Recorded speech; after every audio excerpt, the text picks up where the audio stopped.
We are live. It's been a minute. I haven't been on live in a minute, but we in the building. We showed up. Let me know how y'all feeling. So we're going to be talking Airbnb money. If you're watching the replay, you're watching the replay. If you're watching it live, you know you're watching it live, but we're going to get straight into it. Oh, you already here. Hold on. Dang, you straight to it.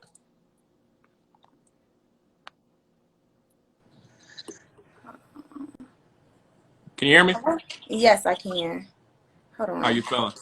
I'm all right. How are you? I'm blessed. Good to know. Good to know. Yeah. So yeah, we're gonna talk this Airbnb stuff, Airbnb money, helping people get their space. And yeah, that's gonna be that. So before we actually you can hear me? I feel like it's buffering. I can hear you. Am I buffering? No. Okay, cool. All right, before we get straight to it, if you could just give an intro and then I'll give an intro to myself as well, and then we'll just, get straight to it. So go ahead. Do you want to kick off since it's your show? Hey, I I believe in ladies first. I believe in ladies first, but okay, I could start. What's up, y'all? My name is Michael Benjamin. I am the CEO of Consumer Ammunition Tactics, or CAT. This is a logo. And basically, I help people with credit repair, credit education, consumer law education. There's different consumer laws that helps you not only be able to get negative items removed from your credit report, but you can, live the life that you're supposed to be living as far as taking control of your credit report. So that's the work that I do as far as helping people. And yeah, that's a little bit of an intro about me. So Okay, let's go, Precious. Yes. Well, hi. For those of you that may not know me or may not have come from my side of the Instagram, my name is Precious Price. Some people know me as the face behind Airbnb Money. I am a real estate entrepreneur in Atlanta, Georgia. Traditionally have a background in marketing, so that's kind of what fuels all of the different businesses that I have. I've been in Airbnb for, I would say, a little over 3 years now, and I've done Airbnb all of the ways that you can think about doing Airbnb, from corporate leasing to flying under the radar to building the structure to buying a structure to renting somebody else's house. I've done it all. So really at this point, I'm just sharing my experience with other people, sharing what I've learned thus far.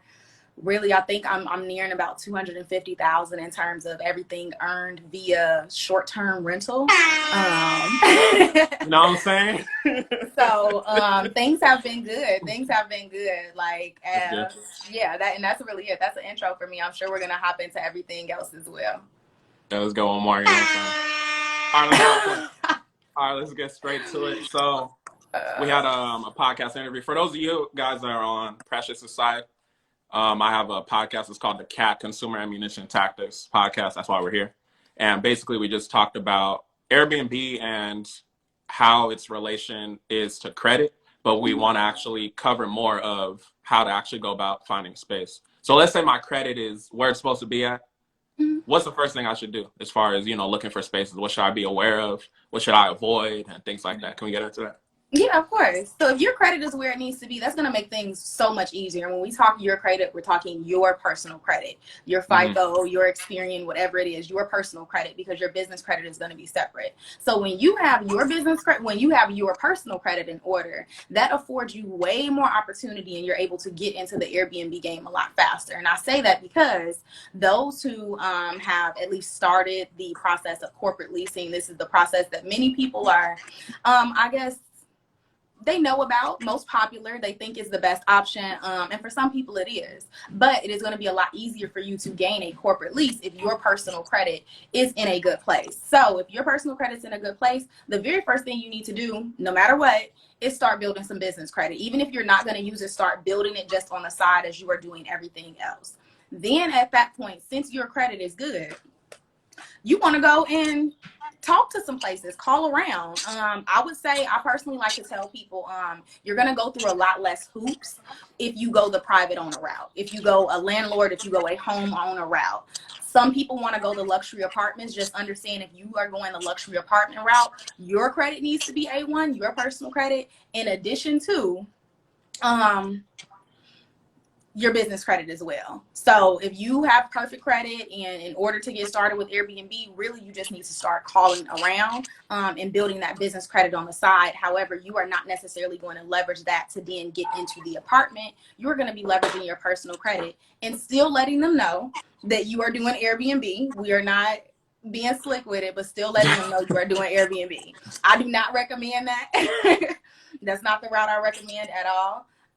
But that is what's going to, like, I guess that's what it affords you if you have a good personal credit. But I will say that it's like, there's not much difference in terms of, let's say you're somebody with really good personal credit versus somebody, for instance, who has really good business credit.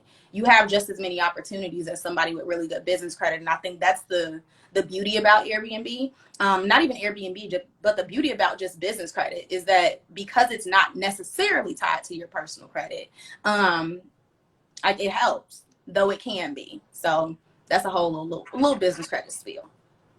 Okay. So some people might be like, oh, I don't live in Atlanta, like Precious. Would you say that it really matters as far as your location? Like, what should people watch out for? What should people not care about? No, watch out for all of the touristy locations, the locations where everybody is at. So for instance, here in Atlanta, as you can see, we all know that Atlanta has been the on and popping place for Airbnb for a long time now. Yeah. But now we're starting to see that many people, including the government, has caught on. So now they're introducing these short-term rental regulations. They're introducing all of these hoops that you have to jump through just to get into this, I like to say, short-term rental game, not even just Airbnb, because it's not just Airbnb.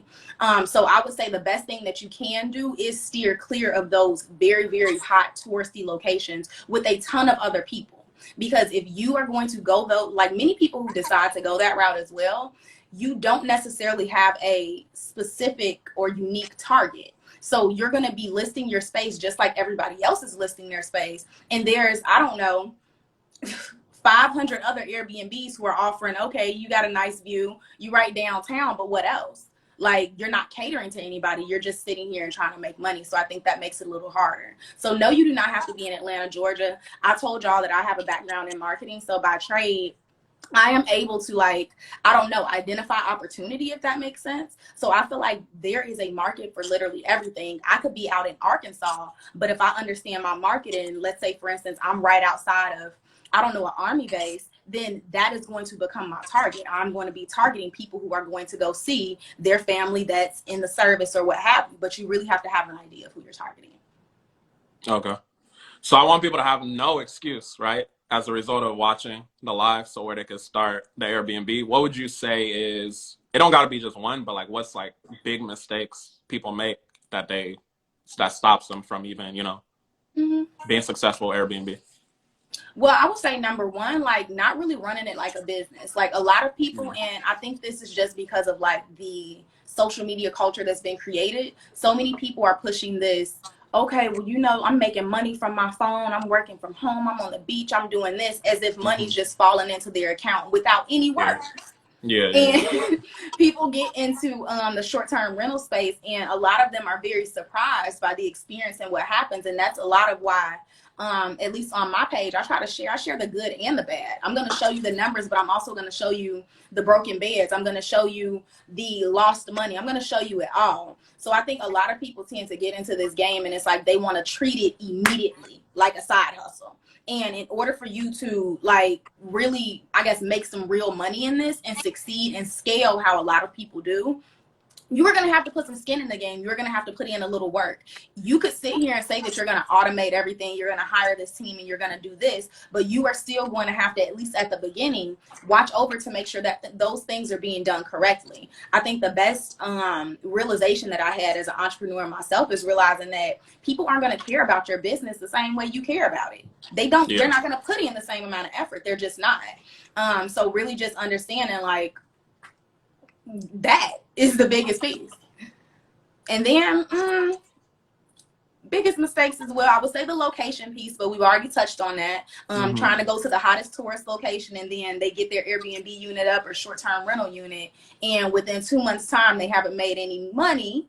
That rent on top of their own rent is piling up, so then now they got to close out their unit. I think that's a huge mistake as well. In addition to starting to call around, you should not, well, I would say just for experience, absolutely get started calling around, asking about corporate leases. But a lot of people make the mistake of, let me just go apply to this apartment because I have a business and I'm going to assume that they are going to go ahead and approve me. No, before you actually apply, because all of these places have application fees and we don't want to waste our money. Before you actually apply, you need to make sure, okay, do I know what the actual requirements for this particular place and their corporate leases are? Do I have my business in order? Do I have a paydex score showing up? Do I have enough money in my business account? I think that's a major piece that a lot of people miss, and then you start wasting money, or just throwing money down the drain immediately when you get into this, so that you're not going to have any discretionary funds within your bank account within a month or two. So you said people should call around. Let's say who am I supposed to even call? Like call apartments, call like who? So honestly, keeping your eyes out, like how do you find these places that are good for short-term rentals, good for Airbnb, good for Furnish Finder or whatever? When you are calling around, absolutely you can try calling these apartment complexes like everybody else is doing, saying the same thing, trying to not say Airbnb, but knowing damn well they're trying to start an Airbnb. You could do that, right? Like you could. Or you could actually be, number one, like one of the major pieces I like is if I'm just driving around, if I'm coming for a meeting, if I'm coming from, lunch with friends or whatever, I'm keeping my eyes out for places that have, hey, for rent. Oh, this, especially in Atlanta. If you are in Atlanta, you will know that there's cranes everywhere, downtown, midtown, whatever. They're putting up new apartment buildings like clockwork. Like, it's absolutely ridiculous. So even those new apartment buildings that are coming up and they are just now starting to opening up their leases, those are places that I like to talk to as well, in addition to actually just going online. And people think the only thing that you have to do or you need to do is call. You can also email. Like, again, making the point of you should have no excuse after this. You can't sit here and say, well, okay, Precious, I be at work, 9 to 5. Like, I be at work 9 to 5. I ain't got time to be calling all of these places. You don't have to call. You can email. I actually got my corporate leases. When I had my corporate leases, I got those from an email that I sent, not necessarily a phone call. So just making sure that you are actually reaching out to the decision maker is one of those major pieces. And when I say decision maker, this is going to be, for instance, the homeowner if you are looking at private owners. If you are looking at apartment complexes, this likely will be the property manager. But I go straight to the decision maker. Like the leasing consultants and all of that, they just want to sell you an apartment. And I've seen people get into apartments because they thought the leasing consultant knew what they were talking about. And now the leasing agent has gotten them in the unit, and you're breaching your contract because you're lease, because you're not supposed to actually be putting it on any short-term rental platforms, but they verbally told you that and didn't write it within the contract. So that's a huge piece. And then even furthermore, actually other people have already done this work for you. So if you just search corporate housing in your area, in your city or what have you, you are likely going to find websites of places that manage hundreds of units and they offer corporate housing, or what they call corporate housing. They have a website, you can search, you can probably see the name of the complex. These places have already done the work of pretty much creating an aggregate list of all of the places that accept corporate leasing. Because if they're there, if they are already in that place, you already know that they have a corporate lease as well. So actually doing that search was one of the major ways that I was really able to easily sift through that, because a lot of the times people's major complaint is that when I'm calling around, I'm getting no's left and right. I got 100 no's, Precious. Okay, well, get smarter about how you're searching. Like, I don't know what you don't get 100 no's. I'm gonna let you know. But it's like, get smarter about how you're searching so that you can find like ways around these hurdles. Okay, so let's say my credit like a 350. Is it no hope for me, or like what? Is there a way to finesse it? No, you need to fix your credit. Like, you got other priorities. Like, no, you don't need to be focused on. No, you need to be focused on fixing your credit. If your credit, so would you say let's say there's a minimum score, or what would you say there's a certain minimum? I mean, in terms, again, because there's so many ways to get started. Like I said, you can get started with just your business credit, or you can get started with just your True. personal credit, or you can mix the two and say, hey, I have average personal credit. I just started building my business credit. Does this suffice? So there's a number of ways, but I wouldn't necessarily say there's a minimum credit score to get started within this. No, there's so many different ways. One person you speak to could finally be that yes that's like, okay, I'm gonna take a chance on you just because I just, for instance, evicted somebody. Those are my favorite people to approach. You just evicted somebody. You're not trying to get somebody else in there who's not gonna pay your rent. So now in your mind, I'm going to present to you like, hey, I want to rent this out. I want to let you know that, hey, I can pay 2 months up front, 3 months. Or I can go ahead and you know what, I'm going to pay every single time on time because I have a business and we have money in the bank account. You don't have to worry about having to evict me, about me not paying or late payments or anything. But just understanding the benefit for the other person, I think is a major play in terms of being able to get closer to that yes. Like too many of us go in with just like, you money hungry. People can see that. I can tell when somebody money hungry or not. Yeah, definitely. Okay, so you mentioned short-term rentals, obviously mentioned Airbnb. What would you say are maybe the importance of having other platforms? I'm aware of like VRBO.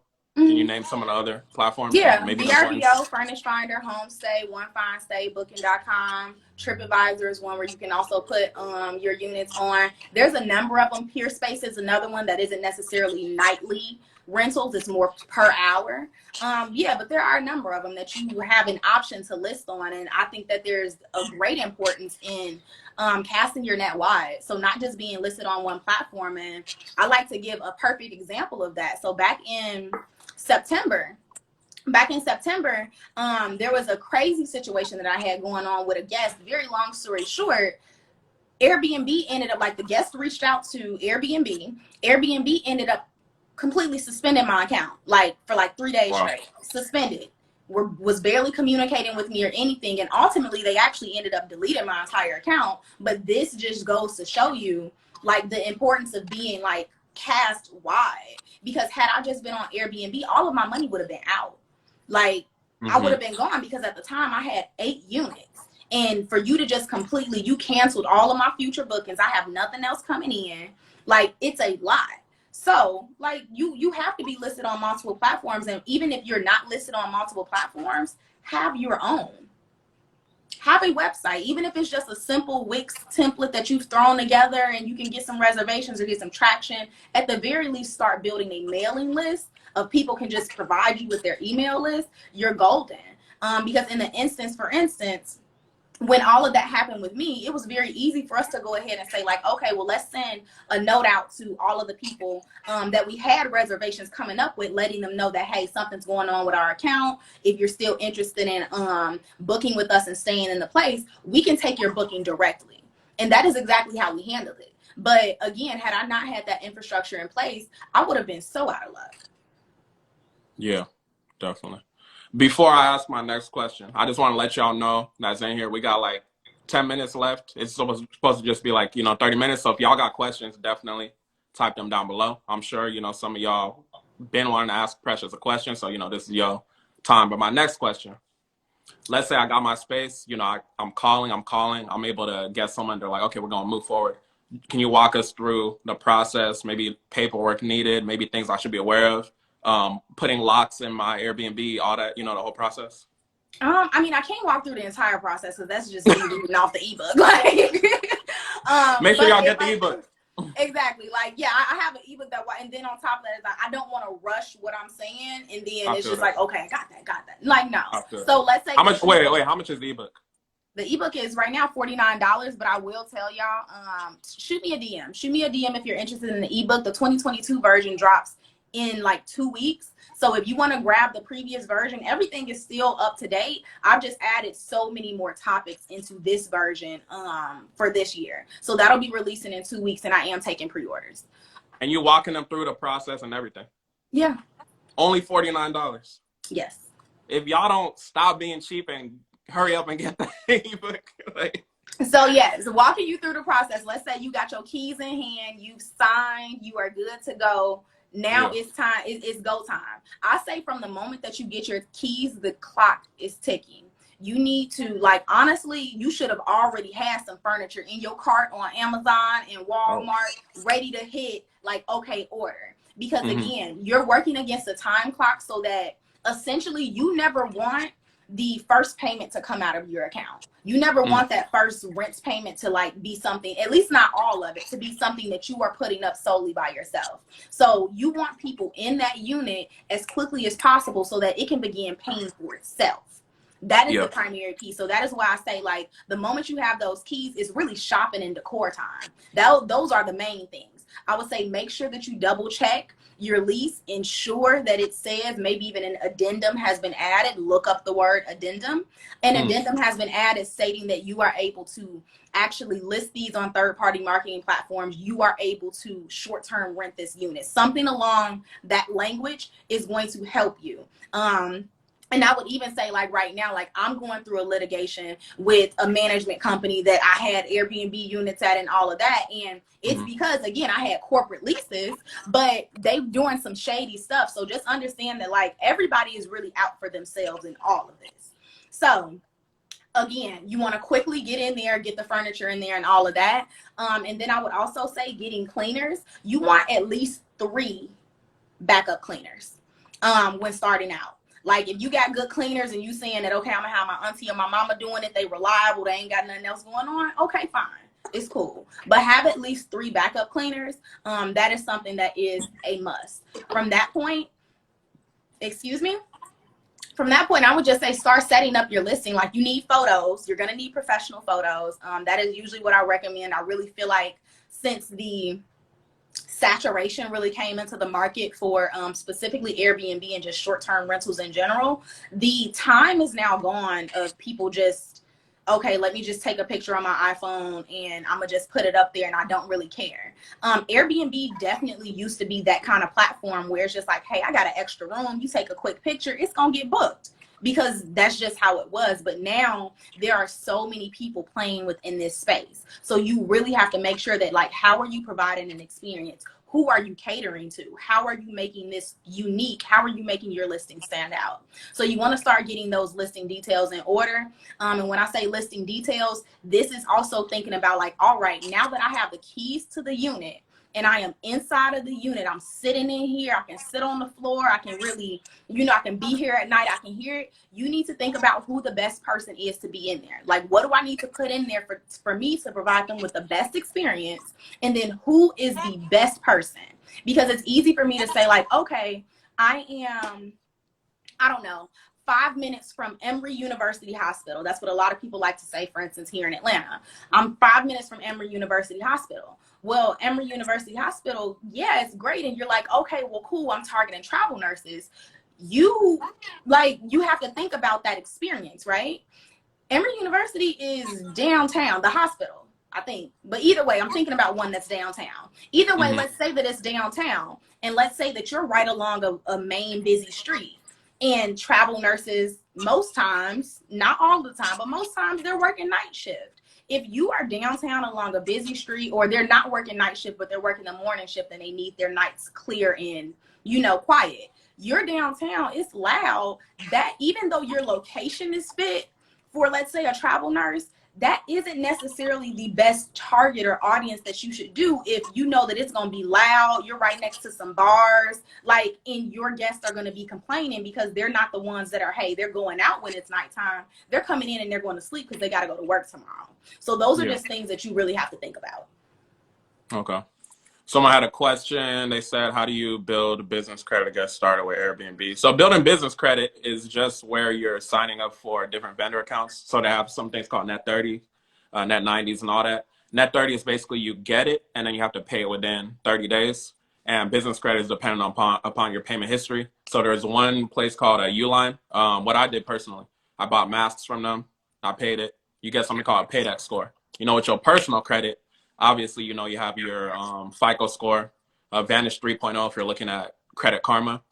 It's Paydex score when it comes to business credit. But you're basically just signing up for different vendor accounts and you go in different tiers. Anything you wanted to add to that? Yeah, so there are multiple scores. The same way that you have multiple scores with your own personal credit, there's multiple scores with your business credit as well. And with that, there are different tiers in terms of how you are able to sign up. So when you're getting started, and usually when you're just building that business credit, you want to sign up for those tier 1 accounts. So Michael was correct in that it's like, okay, they have their net 30, net 90, all of that. But then as you move through the tiers, they will also offer you those revolving utilization cards and all of that, like things that pretty much they'll swipe just like a credit card that you have too. So you are able to move through those tiers, and it's a lot easier for you to do that if you do have good personal credit, because then you are able to add yourself as a personal guarantor. Yep. Someone said, how many units have you built up to so far, and was it hard? 8, and I would say it wasn't hard to build up to that point, but it was definitely hard to maintain. Trying to think about a team, trying to think about operations and all of that. So at my peak of all of this, I had 8 units. I've actually scaled back now, and I'm down to 4. Make sure y'all go listen to our podcast interview. If you go to catacticsllc.com, you can click on CAP Podcast, or go to my YouTube. Go to my profile, click link in my bio, go to YouTube. The entire interview is going to be there. So make sure y'all tap into that. We had over an hour over there. We're only here for like 30 minutes. So obviously, tap in for more information. Someone said, do you use other platforms like VRBO? Okay, that person came in late, apparently. Yes, I do. Furnish Finder, Peer Space is another one. I've used Booking.com, and I've used VRBO. Okay, and then how many VAs do you have now? 1. You got 1 VA. Okay. Depends on the business that you're asking. I said depends on the business you're asking for, but 1 for rentals, yes. Okay, got you. Any other questions? We're gonna be wrapping up probably in the next few minutes or so. Any other questions, drop them down below. Precious has a free training for y'all to tap into. If y'all didn't know, you can get started with your Airbnb journey. She also has for those of y'all that's like serious investors, she has a whole mentorship program, and she could talk more about it. But yeah. Mm-hmm. Yeah, no. So I have a number of options available. If y'all are interested, the best thing that you can do is just go to my profile and just go through all of my content first. There's a ton of free content. And honestly, I've had people, like I had a girl hit me and she's made over like $70,000 just from my free content. So it's just like there's a lot there in terms of the free content. You can sign up for the official free training. That is going to give you the 3 things that you need to understand and know before hopping into the short-term rental industry. And then there's a number of classes and webinars and offers and all of that you can take advantage of in the link in my bio. But yes, and then if you are, the last thing I will say is that when I say that I've done Airbnb all of the ways that you can do Airbnb, and when I say I have built a structure, I built a tiny house. So I actually rent a tiny house via short-term rental as well, and that was amazing. But you can find, if you are interested in anything related to tiny homes, you can find the information, and even furthermore, you can watch the build process and everything that we went through to get up to renting the tiny house that's in my backyard of my investment property. You can find that information on YouTube. It's a very popular docuseries called Going Tiny. The link is in my bio. It got like what, 300,000 views or something, or more than that? Okay, yeah, so she going crazy. So make sure y'all definitely tap into that. Someone asked a question. They say you find a VA on Fiverr, or how'd you find your VAs? No, I found my VA actually from Airbnb money. So I like it when people they're already tapped into all of my content. They watch all of my stuff, and then they reach out and they're like, hey, do you need any help? I'm wanting to get started in this business, but I really want to start understanding the business. Yeah, those are my favorite ones. But you can get them from Fiverr too. I've gotten a VA from Fiverr before. Okay. So I got a question as well. What would you say? I don't know if this really applies to Airbnb, but what are your go-to resources that you think everybody that's doing Airbnb should have? Does that apply? Not really. Not really. I would say Bloomberg. Watch the news, read news articles. Really, now is the time where, especially those within the short-term rental market, you need to be watching the news, and you need to be seeing how our economy is consistently changing on a day-to-day basis. All of it is affecting real estate. So that would be my number one recommendation, is to watch the news. Actually look at you know, what's happening in this industry, within the real estate industry in general. And then that's going to give you everything you need to know in terms of how you need to pivot and move forward. Okay, so you do Airbnb. Are there any, I know you do like real estate in general. Anything branching outside of that? Outside of short-term rentals, Yeah. outside of accessory dwelling units, I do short-term rentals and accessory dwelling units. I don't sell houses. What's that? What's accessory dwelling units? Tiny homes. Okay. All right. Cool. Cool. Cool. Any last minute questions? Last minute questions while we got Precious in the building? Let me know. If y'all have any questions, just shoot me a DM. This has been swell. This has been amazing. Thank you, everyone who has been engaged in the chat. I appreciate you, Michael. Thank you for bringing me on. And if you do check out the podcast episode, let me know what you think. Just shoot me a DM. Ain't no if. When you check out the podcast episode, don't disrespect our time. Go tap into the episode. Go to my bio, and you'll be able to tap into the episode. It's on my YouTube. The entire 1 hour, 10 minutes that we did, it's on my YouTube video. If you want to do audio, we got the Cap podcast. It's also my bio as well. So tap in and, you know, get the information, get the sauce. If you've been one of those people that's been following Precious for such a long minute and you haven't started, let this be the sign to start. Be like, damn, you know, Michael, he went live with her. It's my time to, you know, finally shine and all that. So, you know, tap in or get left behind. You feel me? And thank me later when you're making all that money. So, yeah. Any last things for you, Precious? No last things. Thank you so much. I appreciate y'all. Y'all have a blessed one.